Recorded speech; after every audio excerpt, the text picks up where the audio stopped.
Muy buenas tardes, un saludo muy especial en nombre de la doctora Gloria Estela López Jaramillo, presidente del Consejo Superior de la Judicatura, de los demás magistrados que integran la corporación. De igual forma, un saludo muy especial en nombre de la doctora Marilucero Novoa Moreno, directora de la Escuela Judicial Rodrigo Lara Bonilla. Sean todos bienvenidos a esta conferencia virtual denominada el Programa Distrital de Justicia Juvenil Restaurativa de Bogotá, que hace parte del ciclo de capacitación en formación para la consolidación de la justicia restaurativa. El Programa Distrital de Justicia Juvenil Restaurativa fue creado en el año 2016 con el objetivo de facilitar que las y los adolescentes que ingresan al sistema de responsabilidad penal para adolescentes por la comisión de diferentes tipos de delitos resuelvan el conflicto generado con su conducta mediante un proceso de justicia que, además de brindar atención a las víctimas, busca que las y los adolescentes ofensores participen en una etapa de intervención interdisciplinar que movilice su responsabilidad por la conducta típica desplegada por ellos. Además, que incida en su capacidad de empatía para que puedan ganar conciencia de los daños que fueron causados con su actuar, lo comprendan, busquen acciones orientadas a reparar estos daños y generen capacidades para reintegrarse a su medio familiar, comunitario y social proactivamente. La conferencia del día de hoy tiene como propósito describir la experiencia del Programa Distrital de Justicia Juvenil Restaurativa en la ciudad de Bogotá, en el marco del sistema de responsabilidad penal adolescente, sus ventajas, la misión, las funciones, la constitución y los objetivos del mismo. El día de hoy tenemos el gusto de contar con el doctor Iván Arturo Torres Arangure, licenciado en Ciencias de la Educación de la Universidad Pedagógica Nacional, candidato a doctor en Educación de la UNADE en México, magíster en Estudios Políticos, especialista en Educación y Pedagogía. Ha sido investigador del Centro Nacional de Memoria Histórica. Actualmente se desempeña como director de Responsabilidad Penal Adolescente de la Secretaría de Seguridad, Convivencia y Justicia de Bogotá. Doctor Iván Arturo Torres Arangure, es un gusto tenerlo con nosotros. Bienvenido, tiene el uso de la palabra. Muchas gracias, doctora Mónica. Permítame hacer extensivo este saludo a la doctora Marilucero Novoa, directora de la Escuela Judicial, a la doctora Gloria Estela López Jaramillo, presidenta del Consejo Superior, y a todos los servidores y servidoras judiciales y demás personas que se han conectado a esta videoconferencia. En la tarde de hoy, como nos explicó la doctora Mónica, vamos a compartir con ustedes lo que es y lo que venimos haciendo desde el Programa Distrital de Justicia Juvenil Restaurativa en la ciudad de Bogotá. Para introducir esta conversación, voy a compartir con ustedes un corto video y ya en un momentico volvemos a estar juntos.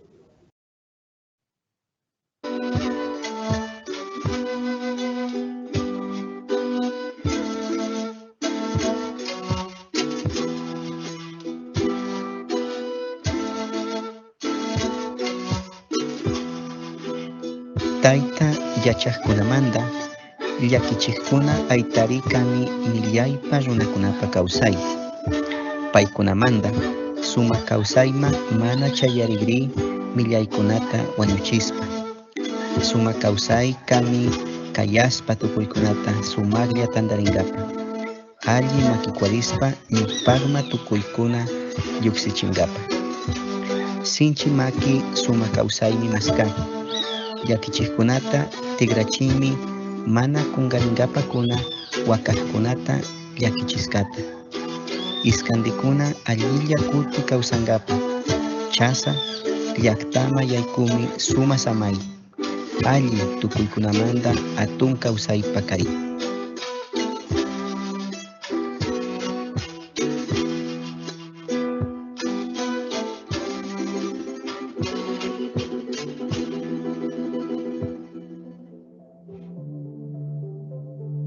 La justicia restaurativa es un recurso y una metodología para solucionar conflictos con implicaciones penales mediante la participación activa y protagónica de la víctima, el ofensor, las redes sociales, las instituciones judiciales y las comunidades. Desde 2016, Bogotá cuenta con el Programa Distrital de Justicia Juvenil Restaurativa, estrategia que parte de asumir que el comportamiento delictivo no solamente viola la ley, sino que afecta y causa sufrimiento a las víctimas y a las comunidades. Que la resolución del conflicto generado por el delito requiere de la participación activa de las partes ofendidas. Que el objetivo del proceso de atención es brindar a víctimas y ofensores el soporte que requieren para asumir de manera directa la resolución del conflicto que los vincula. Que incentivar la responsabilización del ofensor, acrecentar la conciencia del daño causado con su actuar y fomentar la reparación de dicho daño lo lleva a desistir del comportamiento ofensivo. Que es necesario generar capacidades para que víctimas y ofensores retomen las riendas de sus vidas y se reintegren a sus familias y a sus comunidades proactivamente. A hoy, el programa cuenta con las siguientes rutas de ingreso. Línea Principio de Oportunidad. Línea Adolescentes en ejecución de la sanción. Línea de atención a situaciones tipo 3. Programa de seguimiento judicial al tratamiento de drogas. Programa para la atención y prevención de la agresión sexual, PASOS. Desde 2016, el programa ha atendido a 1.251 personas, 756 adolescentes y jóvenes ofensores y ofensoras y 495 víctimas. El índice de reincidencia de las y los adolescentes atendidos es del 5% y el de satisfacción de las víctimas y las autoridades judiciales con el programa es del 87.3%.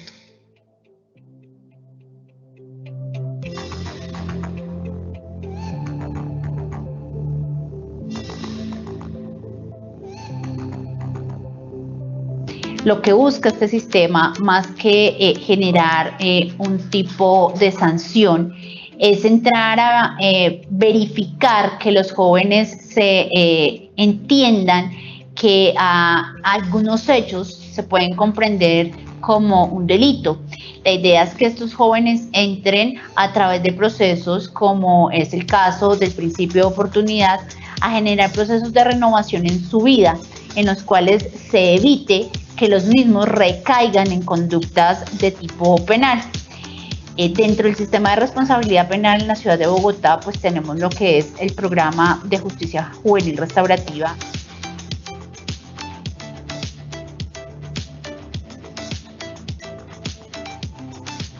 La participación en el programa significó para mí un autorreconocimiento grande, donde pude identificar las acciones las cuales me trajeron acá, las oportunidades que tengo. Esto me enseñó a reconocerme, a mirar de qué manera puedo mejorar las acciones que hago y que toda acción tiene una consecuencia.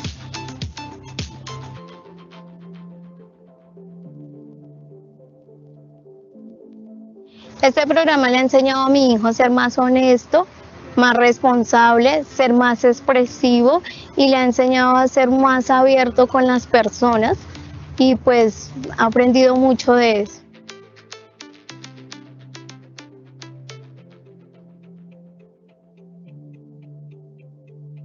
El programa Justicia Restaurativa lo que hizo conmigo y con mi familia fue mejorar la comunicación. Y en cuanto a mí, pues me enseñó de que el conflicto se hace como de dos partes, que yo también hago parte, yo debo aprender, yo debo mejorar, al igual que la persona que me agrega.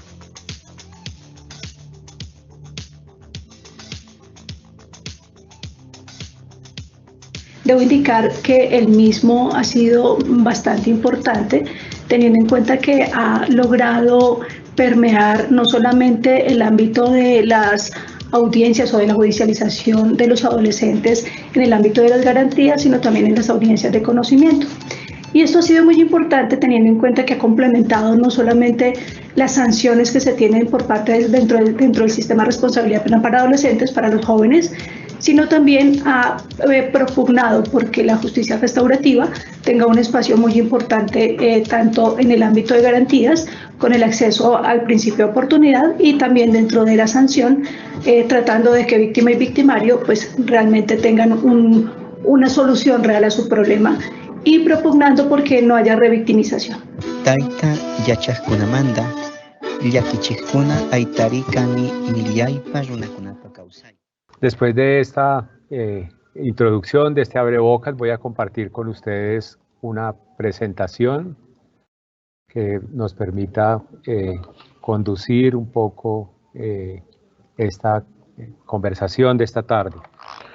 Bien, el programa distrital de justicia juvenil restaurativa, como ya lo hemos dicho un par de veces, es una iniciativa de la Secretaría Distrital de Seguridad, Convivencia y Justicia y es agenciado desde la Dirección de Responsabilidad Penal para Adolescentes. De manera muy rápida, solo para que lo tengan como en el radar, la dirección tiene diferentes estrategias de trabajo. Ustedes ven aquí en la parte superior izquierda la estrategia número 1, que es un programa para jóvenes que son reintegrados a su medio familiar con o sin vinculación a un proceso judicial. Esa es la última estrategia que estamos montando. Estamos habilitando una sede en el barrio La Victoria, en la localidad de San Cristóbal, que es una de las localidades que más nos trae jóvenes hacia el sistema de responsabilidad penal. Y queremos con estos jóvenes que los retornamos al medio familiar, poder entrar en contacto rápidamente con ellos y buscar que retomen su educación formal. Y allí, en esta sede de La Victoria, van a poder formarse en artes o en oficios para que puedan pues recobrar el sentido de su vida y ojalá tomar distancia del mundo del delito. En segundo lugar, en el color como café, ven el trabajo que se ha venido desarrollando con jóvenes sancionados con privación de la libertad. La Secretaría ha venido acompañando jóvenes en privación de la libertad desde el CAE Bosconia. Este es un CAE que se habilitó a partir de un fallo de tutela, que es la tutela 150 de 2012, que en este momento está siendo cerrado básicamente porque, como ustedes saben, hay una disminución grande de los ingresos de jóvenes a las unidades de atención y dado que hay cupos en diferentes unidades, los 8 o 10 jóvenes que estaban ahí fueron reubicados y estamos próximos a habilitar una obra que está haciendo la Secretaría en la localidad de Bosa, que es el CAE Campo Verde, que es una unidad que tiene habilitados 152 cupos para privación de la libertad. En tercer lugar está pues la estrategia que nos convoca la tarde de hoy, que es el Programa Distrital de Justicia Juvenil Restaurativa, que como ustedes vieron tiene diferentes líneas de atención o puertas de entrada, ya lo vamos a ver a mayor profundidad. La línea de principio de oportunidad, la de adolescentes en ejecución de la sanción, la atención de situaciones tipo 3 en el marco de la Ley 1620, la Ley de Convivencia Escolar, el programa de seguimiento judicial al tratamiento de drogas y el programa para la atención y prevención de la agresión sexual, PASOS, que es un programa que empezamos a montar el año pasado. Y en cuarto lugar está una estrategia que también está en este momento a punto de iniciar, que es un acompañamiento a jóvenes que egresan de las medidas y sanciones del sistema de responsabilidad penal, y ese va a tener 2 escenarios, esa línea. Una que es el programa Casa Libertad, que como ustedes saben es un programa que atiende población adulta pospenada, pero estamos habilitando un componente como de Casa Libertad Adolescente, y en la sede nuestra que estamos habilitando en La Victoria también vamos a tener un componente de acompañamiento a jóvenes que egresan. Estas son como las estrategias que venimos implementando desde la dirección, que tienen 3 ejes transversales o 3 estrategias transversales, que es un equipo pedagógico artístico, que ustedes van a ver ahorita qué rol juega en las diferentes líneas de trabajo, una estrategia que llamamos Cuente hasta 10, que se centra en el entrenamiento emocional, y un sistema de información de responsabilidad penal para adolescentes que venimos desarrollando desde la Secretaría para poder contar con información más o menos actualizada en materia de responsabilidad penal de adolescentes en Bogotá. El programa, ya lo dijimos, nació en 2016. Básicamente, pues es parte de un proceso fuerte de articulación con los operadores judiciales y administrativos del sistema, la rama judicial, la fiscalía, las defensorías de familia, la Defensoría Pública y, por supuesto, en este caso, la alcaldía a través de la Secretaría de Seguridad.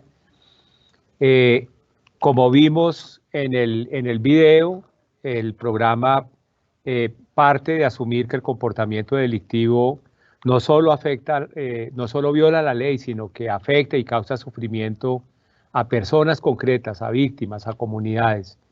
Y por eso el recurso de la justicia restaurativa tiene 3 actores fundamentales que van a ser la víctima en primer lugar, las comunidades o las personas de la comunidad, los miembros de la comunidad que puedan haberse llegado a verse visto afectados con ocasión del delito y, por supuesto, la persona que causó la ofensa o que se vio inmersa en la conducta delictiva.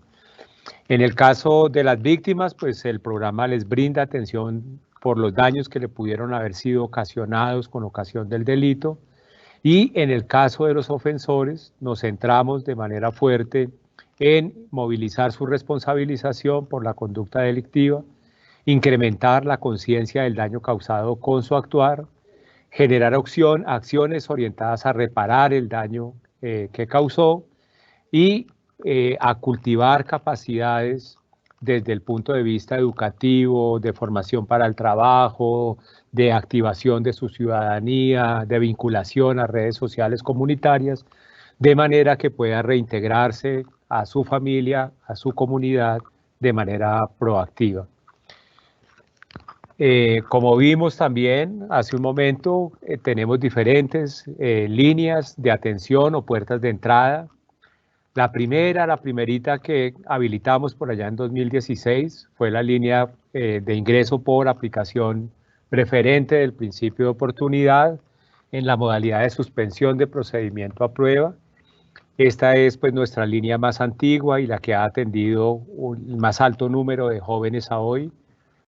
En el año 2019 empezamos a explorar lo que podría ser una ruta de atención para jóvenes en ejecución de la sanción, y en un trabajo que se ha venido haciendo de manera juiciosa con el acompañamiento del Consejo Seccional de la Judicatura y con lo que es el subcomité de justicia restaurativa del Comité Distrital de Coordinación. Ya le creamos una ruta propiamente tal que ustedes la van a ver en un momento, y tenemos un número importante de jóvenes también en atención, en este caso ya de chicos que ya se encuentran en sanción y que los podemos atender bien porque los jueces de conocimiento consideran que los jóvenes han hecho un proceso en la sanción, pero les hace falta trabajar la responsabilización y la reparación a las víctimas como parte del trabajo pedagógico que se hace con ellos en las unidades de atención, o bien en ocasiones cuando los jueces están contemplando la posibilidad de sustituir la sanción privativa por una no privativa de la libertad, también lo suelen enviar al programa, y cuando los procesos restaurativos son exitosos, digamos que este es un criterio que tienen ellos también para orientar esta decisión. En el año 2019 hicimos también un piloto para tratar de atender unos casos de jóvenes que se ven inmersos en delitos en el contexto de los colegios, que son lo que en el marco de la ley 1620 conocemos como las situaciones tipo 3. En este caso, y atendiendo a que buena parte de las veces estos jóvenes que se ven inmersos en esas conductas no son jóvenes que tengan una trayectoria en el delito, sino que son más lo que podríamos llamar como delitos de ocasión, buscamos que una vez que el colegio conoce de la conducta, activa la ruta, bien por Policía de Infancia, bien por Fiscalía, y también activa el programa de justicia restaurativa para que nuestros profesionales que permanecen en el CESPA entren en contacto rápidamente con la Fiscalía, con la Defensoría de Familia del caso, y se mire la posibilidad de, si las dos partes consienten, que podamos hacer un ejercicio de carácter restaurativo que pudiera eventualmente evitarle al joven el trasegar por el proceso penal y eventualmente la sanción. Hicimos un primer pilotaje de 40 casos en 2019.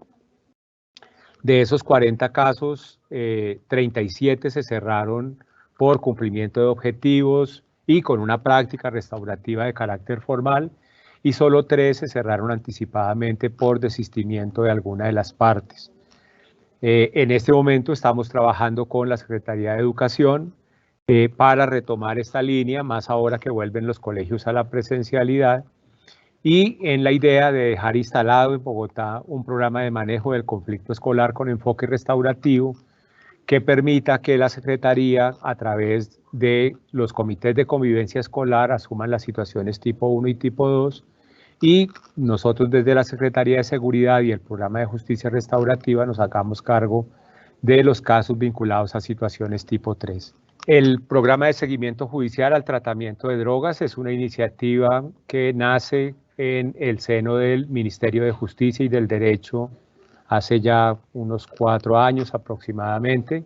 Esta es una iniciativa que retoma lo que en el mundo conocemos como los tribunales de tratamiento de drogas o las cortes de drogas.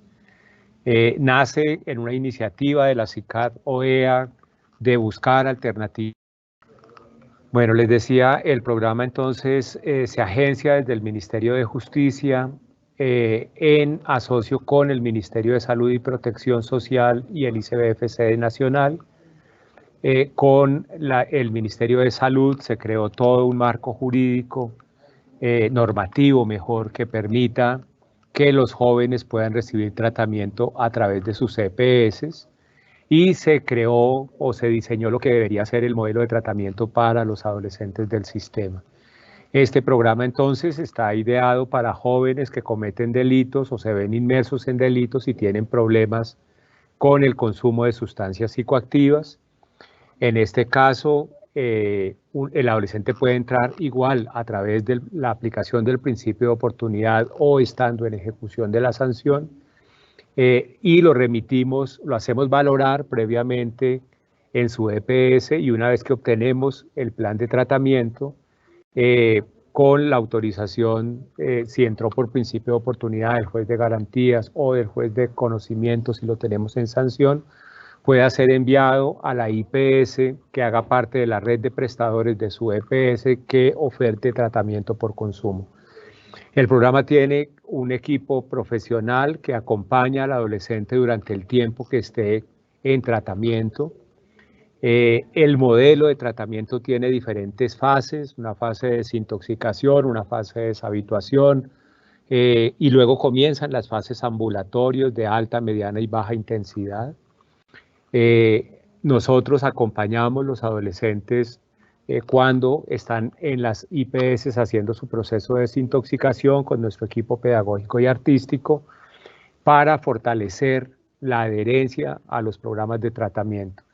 Este programa incorpora una modalidad de seguimiento judicial en audiencia que permite que cada vez que el adolescente va dando un paso en su proceso de tratamiento por consumo, el juez lo llama a una audiencia y hace seguimiento a cómo se está conduciendo el joven en el proceso de tratamiento. En el caso de Bogotá, este programa, como les decía, se diseñó en Medellín, en el Ministerio de Justicia, se hizo el pilotaje en Medellín, nosotros lo trajimos a Bogotá el año pasado, y aquí, dado que tenemos el programa de justicia restaurativa, le incorporamos un componente restaurativo que permite que cuando el joven inicia las fases ambulatorias del tratamiento, desde la coordinación del programa se asigna un equipo profesional que además de el que lo viene acompañando en el tratamiento por consumo, va a comenzar a trabajar con él lo que es responsabilización, conciencia del daño, reparación y generación de habilidades para la reintegración familiar y comunitaria. Y en el último, bueno, en el quinto lugar, ustedes ven ahí el programa para la atención y prevención de la agresión sexual PASOS. Esta es una iniciativa que empezamos a implementar el año pasado por iniciativa de la alcaldesa mayor y del secretario del momento, el doctor Hugo Acero, que partían, y nosotros es un planteamiento que compartimos, que un agresor sexual, digamos, no resuelve o no acumula o no trabaja lo que tiene que trabajar, simplemente manteniéndolo separado temporalmente de la sociedad, sino que requerimos utilizar o el tiempo de la sanción o el tiempo que lo tenemos en la órbita de las entidades judiciales para poder brindarle una atención acorde a sus características y necesidades que lo lleve, en la medida de lo posible, a desistir de la conducta ofensora. Ese es un poco el enfoque con el que trabaja este programa, el enfoque del desistimiento. Es una iniciativa que venimos trabajando con asesoría de un programa de ofensores sexuales adolescentes de la Comunidad de Madrid y del programa de Chile, de Santiago de Chile. Ya lo tenemos también estructurado, es un programa que tiene 4 módulos de atención, un primer módulo para jóvenes que se ven inmersos en lo que en la cultura de práctica conocemos como relaciones sexuales consentidas, que son jóvenes que, como ustedes saben, se inician tempranamente en la sexualidad, pero que la mayoría de las veces la persona que aparece como víctima en el proceso manifiesta no haber sido abusada, no haber sido forzada, no haber sido coaccionada, sino haber sostenido una relación afectiva, sentimental con la persona que aparece en el proceso como el presunto ofensor.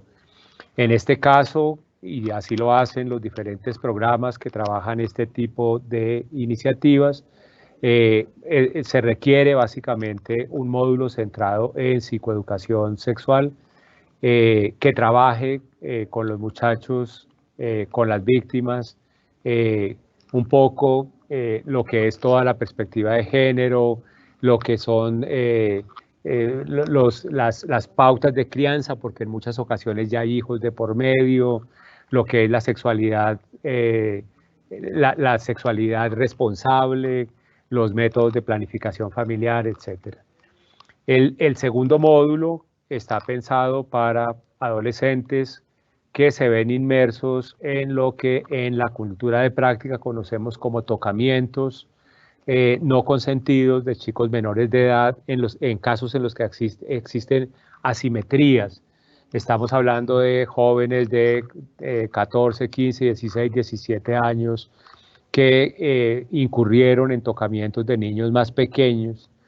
Y en este caso, lo que recomiendan los diferentes programas y la literatura es valernos de un recurso que son las escalas de valoración de riesgo, de reincidencia o de complejidad para la intervención. Entonces, hemos cualificado el equipo de la estrategia en el uso de estos instrumentos y estamos trabajando con el acompañamiento del programa en Chile en la validación de esas escalas de riesgo para Colombia, de tal manera que las podamos utilizar hacia adelante, no solamente en esta estrategia, sino en otras que puedan surtir afines en el país. Una vez aplicadas las escalas de riesgo, cuando los casos marcan niveles de riesgo bajo o medio, lo que se considera desde los especialistas, desde la literatura, es que la conducta, digamos que responde más a una exploración sexual inadecuada y que la mayoría de las veces estos jóvenes, cuando son descubiertos en la conducta, la cambian. Por esa razón se recomienda que cuando las escalas de riesgo nos dicen que el riesgo es bajo o medio, podemos trabajar con un nivel 2 de psicoeducación. Y tenemos un nivel 3 para jóvenes que al aplicar escalas de riesgo nos marcan nivel de riesgo alto o que son reincidentes en la conducta o que han recurrido al uso de la violencia en la realización de la conducta, donde ya hay una intervención un poco más fuerte, más intensiva desde el punto de vista, en principio, de la psicología clínica, porque ya necesitamos entrar a remover distorsiones cognitivas, argumentos justificatorios y otra serie de elementos que se han identificado que es importante trabajar con este tipo de ofensores u ofensoras.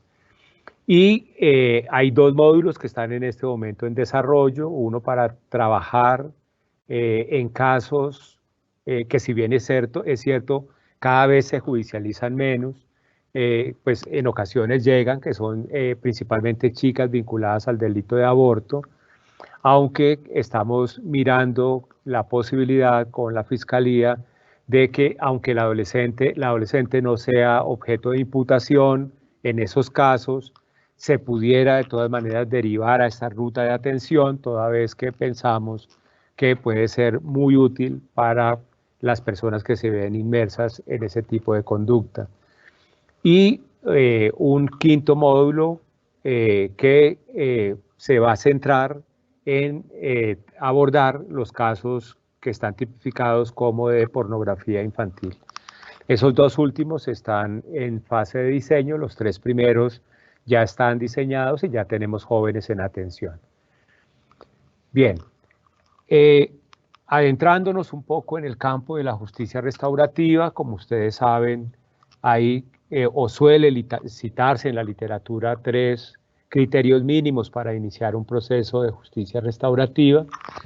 El primero es que haya un mínimo de responsabilización de parte del ofensor. El segundo es que haya la participación voluntaria de las partes. Y el tercero es que haya la suscripción de un consentimiento informado. En la experiencia que nosotros venimos desarrollando, atendiendo casos de jóvenes desde 2016,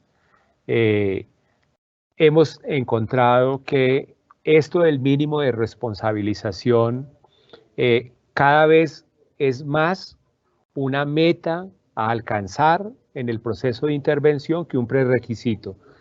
Lo que venimos encontrando y lo que hemos aprendido principalmente con los casos de delitos sexuales es que los jóvenes llegan negando la conducta en una buena medida porque muchas de estas conductas acaecen en sus propios contextos familiares y pues no es fácil para ellos reconocer esas conductas delante de sus familias, de sus padres, de la gente que los quiere y que ellos quieren, ¿cierto? Y por tal razón, digamos que entran generalmente negando la conducta. Sin embargo, lo que hemos visto es que cuando comenzamos a trabajar con ellos, cuando comenzamos a movilizarlos del lugar en que se encuentran, a la 4ª, a la 5ª sesión, comienzan a reconocer pues que sí se vieron inmersos en la conducta. Hasta hace un poco de tiempo, cuando el adolescente era remitido al programa y en los primeros cruces con el equipo que lo iba a atender, el adolescente negaba la conducta, lo que solía ocurrir era que devolvían el caso al juzgado diciendo que no había un mínimo de responsabilización y por eso no se podía iniciar el proceso restaurativo.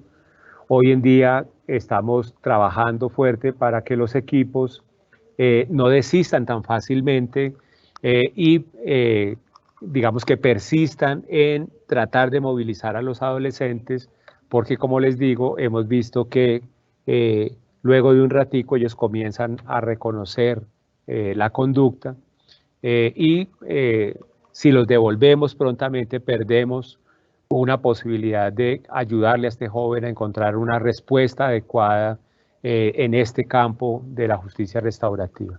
Bien, un proceso restaurativo, ustedes lo habrán escuchado, lo habrán vivenciado, las personas que tengan más cercanía con el enfoque de la justicia restaurativa, se centra en principio en lo que llamamos las 3 R's, ¿cierto? La responsabilización del adolescente ofensor, la reparación de la víctima y la reintegración de las partes al seno de sus familias o de sus comunidades. De manera muy rápida, solo para que se hagan una idea de lo que se trabaja en cada uno de estos momentos.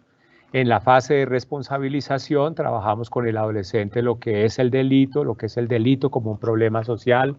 Exploramos su postura frente al delito, exploramos su visión, sus sentimientos frente a la víctima, su capacidad de empatía, exploramos su capacidad reflexiva, su capacidad de pensar sobre su actuar, la exploración del manejo de la impulsividad, su concepto de responsabilidad, su concepto de daño.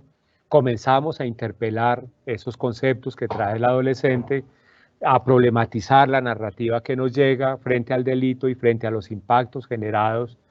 Trabajamos algo que se llama el ciclo de eventos para que él pueda darse cuenta qué estaba pasando en su vida cuando se vio inmerso en esta conducta. Movilizamos la conciencia del daño generado con su actuar y comenzamos a abrirle espacio a la posibilidad de la reparación.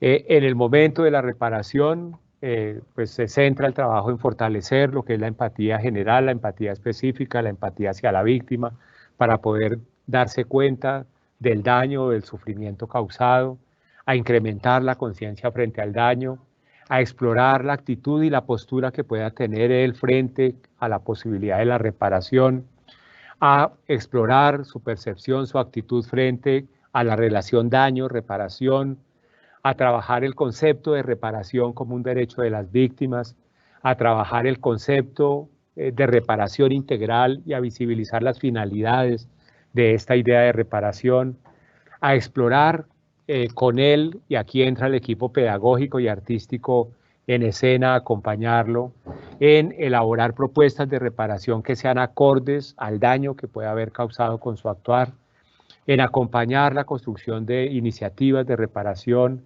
en explorar la actitud o la apertura frente a un posible encuentro víctima-ofensor y, si es dable hacerlo, a identificar cuál podría ser una práctica restaurativa acorde a la naturaleza y a las características del caso. En el caso de la reintegración, trabajamos mucho lo que es la postura frente a la vida, la postura frente a los otros, la postura frente al mundo social.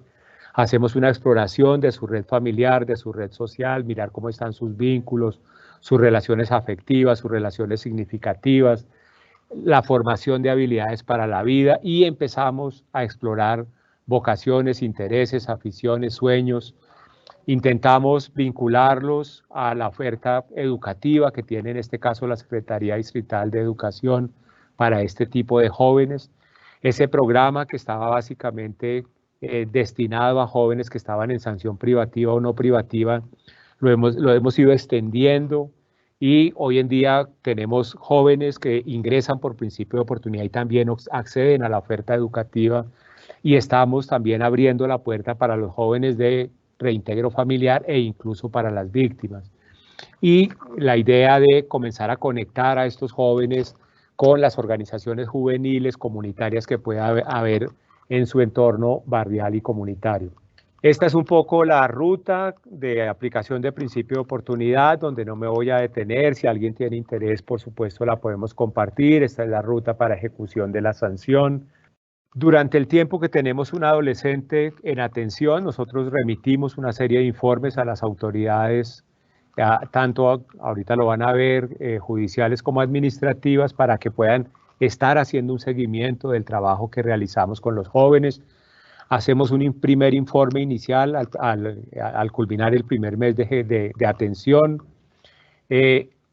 Simultáneamente, en ese primer mes, suscribimos con el adolescente lo que es el Plan Integral Restaurativo, donde nos trazamos los objetivos que vamos a intentar alcanzar con él o con ella.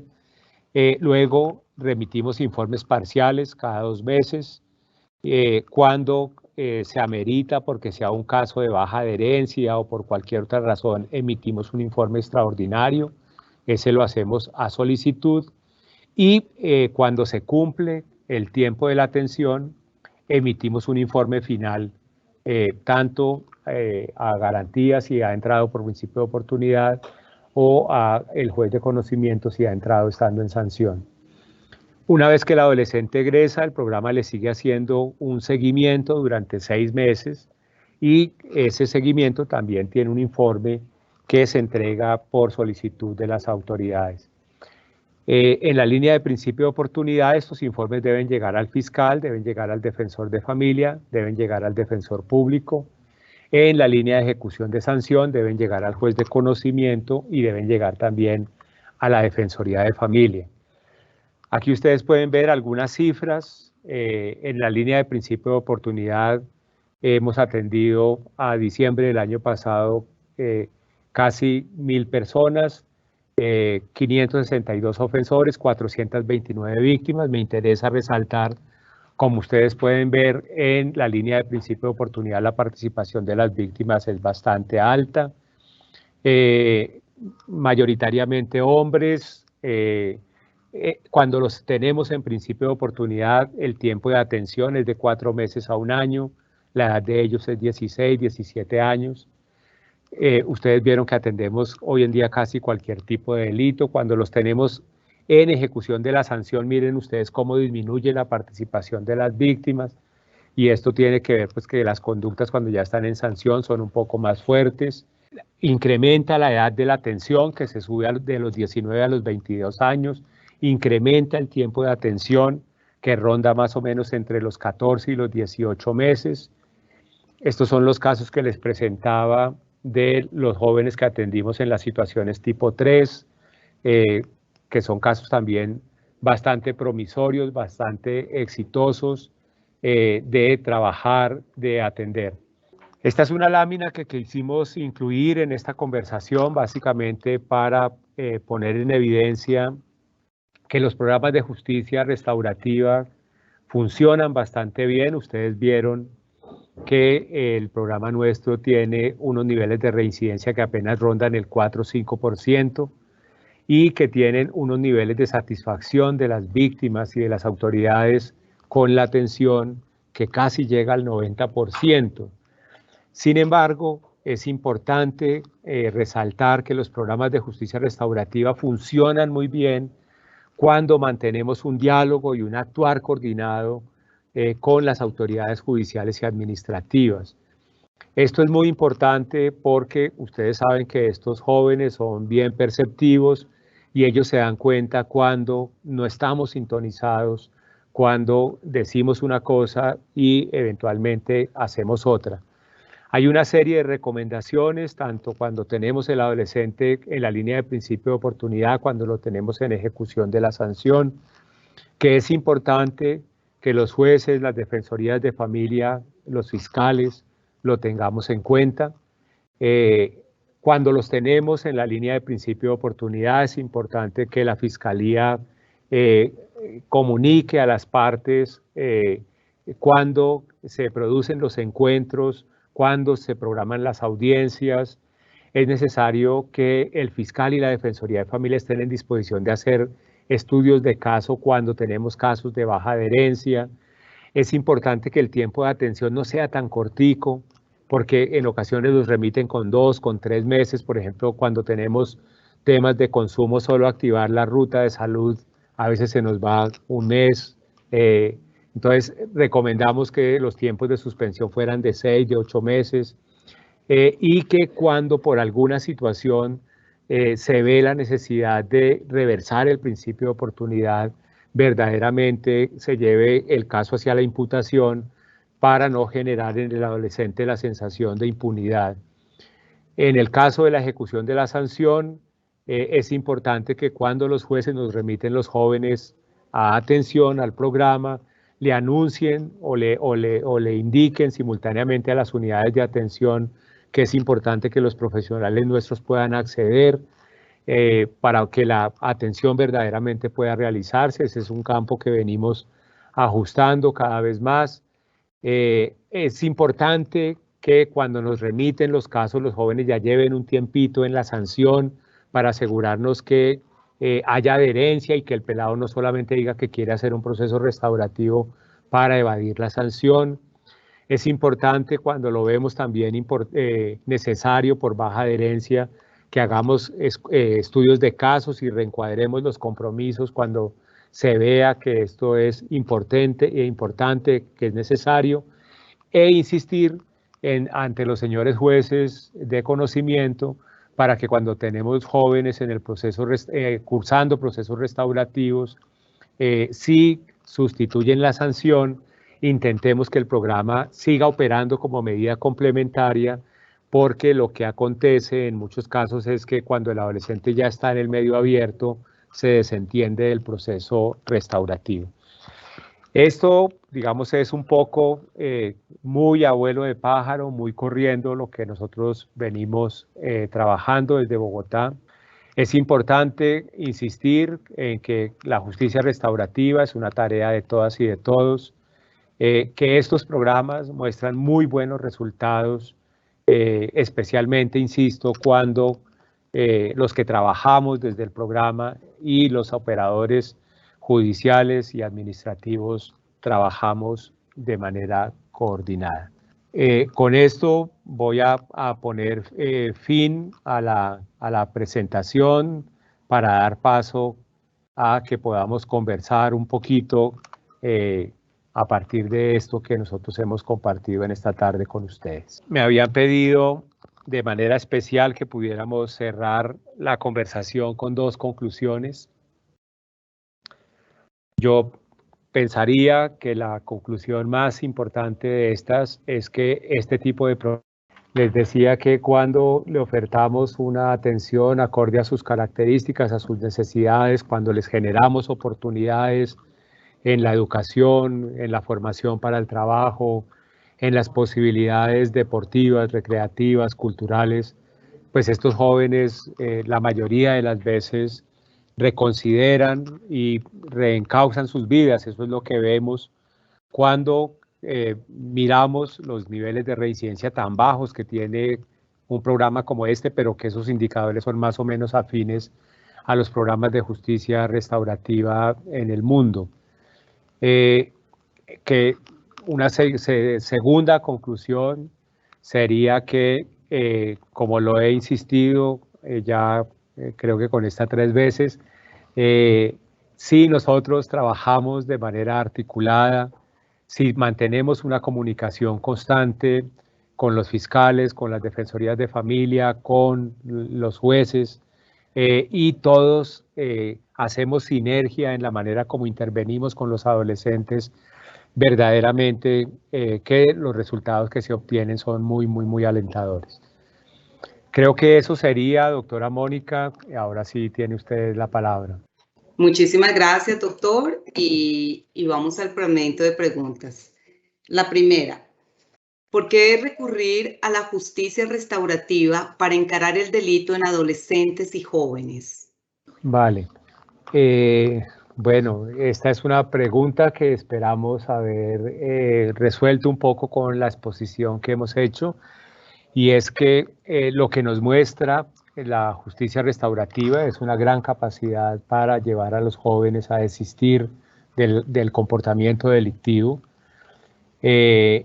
Cuando nosotros ponemos un joven en sanción, principalmente pues en las sanciones privativas de la libertad, que son las más duras, tenemos un 47-50% de posibilidad de que reincida en el delito.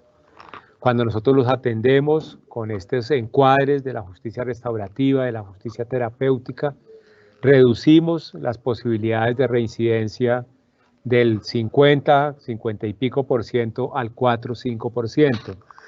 Creo que eso habla por sí solo.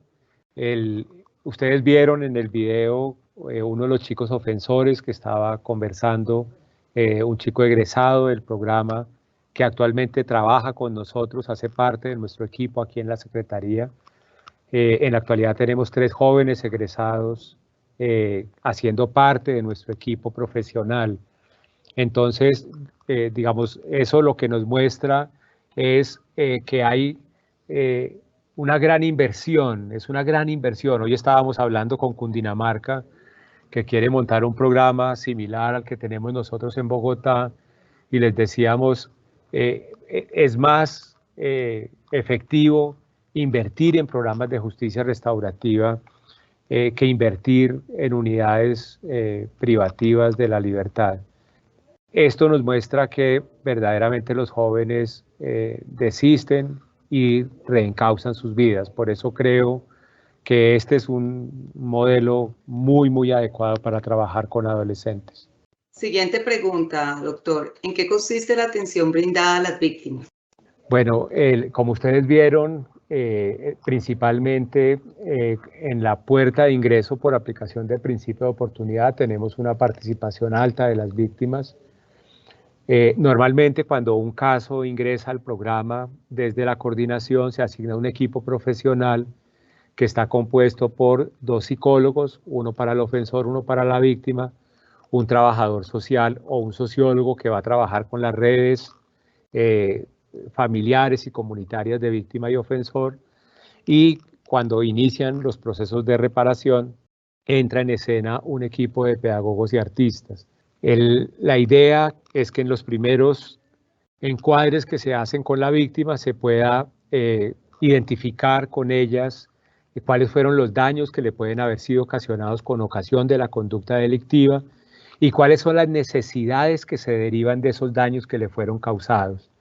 Desde identificar esas necesidades, el equipo del programa comienza a trabajar con estas personas en el acompañamiento terapéutico, pero en ocasión las víctimas también manifiestan su necesidad de continuar o de retomar su proceso educativo. Por eso, como les decía, también hemos abierto la puerta con Secretaría de Educación para que estas personas, que en muchas ocasiones son adolescentes, puedan retomar su proceso educativo. Hemos creado a cada línea de atención del programa un componente de trabajo con familias, que es muy importante porque brinda mucho soporte, mejora mucho la adherencia. Y en el caso, por ejemplo, de los delitos de violencia intrafamiliar, que es un número alto los que nos llegan a nosotros en atención, las familias son además, en muchos casos, las víctimas, la mamá, la hermana, el hermanito pequeño, ¿cierto? Entonces, en este caso también hacemos un trabajo fuerte de reconstruir los vínculos, las relaciones, de descontaminar, de descongestionar el medio ambiente comunicativo, en mejorar las formas de resolución de conflictos para que, digamos, las vidas de las personas puedan seguir caminando de manera más tranquila. La atención de las víctimas entonces va a variar mucho de acuerdo al tipo de conducta de la cual haya sido sujeto, de la cual haya venido el daño que le fue ocasionado. En ocasiones se requiere atención desde la perspectiva psicosocial, en ocasiones se requiere apoyos desde lo vocacional, en ocasiones se requiere todo el trabajo con el medio familiar. La clave está en identificar daños y necesidades, eso es lo fundamental. Última pregunta, doctor Iván. ¿Es costo eficiente remitir a adolescentes y jóvenes a tratamiento por consumo, sabiendo que muchos no están interesados en dejar su adicción? El programa de seguimiento judicial al tratamiento de drogas en el piloto que hicimos en Medellín, luego de atender unos 120 casos, digamos que el patrón de consumo de la mayoría de los jóvenes que fueron remitidos a tratamiento eran jóvenes que tenían consumos de 8 y 10 sustancias, que se habían ingresado, se habían iniciado en los consumos a los 10, a los 11, a los 12 años. Sin embargo, lo que mostró el programa era que otra vez con un buen acompañamiento los jóvenes sí logran superar los temas que llamaríamos propiamente de la adicción o el manejo o el consumo problemático de las sustancias psicoactivas. En el caso de Bogotá, digamos que lo que nos muestra la experiencia es que el perfil es parecido. Son chicos policonsumidores que se han iniciado muy tempranamente en el consumo de sustancias. Sin embargo, lo que vemos es que cuando los acompañamos para que pasen las primeras fases, que son las más duras, lo que es la desintoxicación y la deshabituación, cuando fortalecemos su medio familiar para que les brinde soporte, mejora la adherencia al tratamiento. Y también hemos visto, y por eso quisiéramos aprovechar esta oportunidad para invitar a los jueces, a las jueces, a realizar las audiencias de seguimiento. Las audiencias de seguimiento son espacios que verdaderamente restituyen el carácter pedagógico del proceso y de la sanción en el marco del sistema de responsabilidad penal. Son espacios de un contenido pedagógico muy alto y que ayudan a modular mucho a los adolescentes y a que progresen en todo lo que significa cursar un tratamiento por consumo. El programa de Medellín, que es el que está más avanzado, tiene un nivel de reincidencia en el delito de los jóvenes que han pasado por el programa de apenas el 4%. Nosotros apenas ahorita, por ahí en un mes, vamos a graduar los 3 primeros jóvenes de la estrategia del programa de seguimiento judicial al tratamiento de drogas.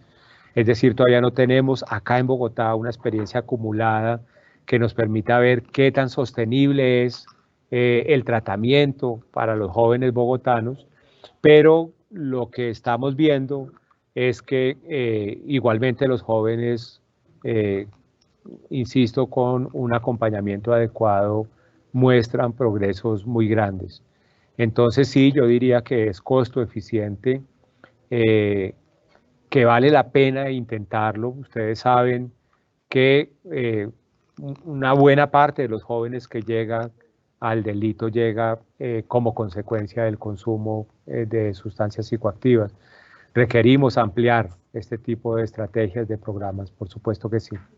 Un agradecimiento muy especial al doctor Iván Arturo Torres Arangure por su excelente explicación acerca de la importancia del Programa Distrital de Justicia Juvenil Restaurativa de Bogotá como un mecanismo alternativo al proceso penal tradicional, utilizando el principio de oportunidad como una forma de terminar anticipadamente el proceso, implementando justicia restaurativa, tal y como lo manifestó aquí en esta conferencia. De igual forma, por describir cómo se presenta de mejor forma la atención especializada en justicia restaurativa para que los jóvenes, adolescentes, víctimas y la comunidad lleven a cabo procesos restaurativos, resuelvan los conflictos derivados del delito y aumenten las garantías de no repetición, así como también evitar costos innecesarios asociados al desgaste de las instituciones formales del sistema. Gracias, doctor, por compartir esta experiencia que nos ha dejado muchísimas enseñanzas. Gracias, doctor. Asimismo, a los servidores y servidoras judiciales y a todas las personas que actúan en el sector justicia que se conectaron a esta conferencia virtual. Muchísimas gracias. Una feliz tarde para todos.